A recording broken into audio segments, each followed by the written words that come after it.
अस्सलाम वालेकुम जी। बहुत सारे लोग आने सुन के आतिफ साहब तुम अपना ग्रां भी दसो। ये जो ग्रां है ना गजियाल, ये पहले जब पैदा होया सो जेलम जिले सी, हुण चकवाल जिले च बंदा जिथे खलोते आ, ये बन्नी ना इलाका है, मज्जां वगैरह पानी पीनियां, इतने पानी खलो जाना बारिशां होनियां ते इत्थों खलो के तुस तक्को तो सारा ग्रां इत्थों नज़र होई जाना।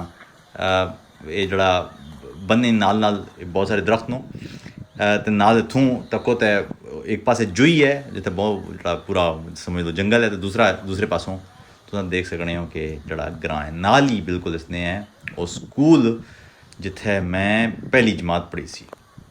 ये जड़ा है ये गवर्नमेंट हाई स्कूल गजियाल है।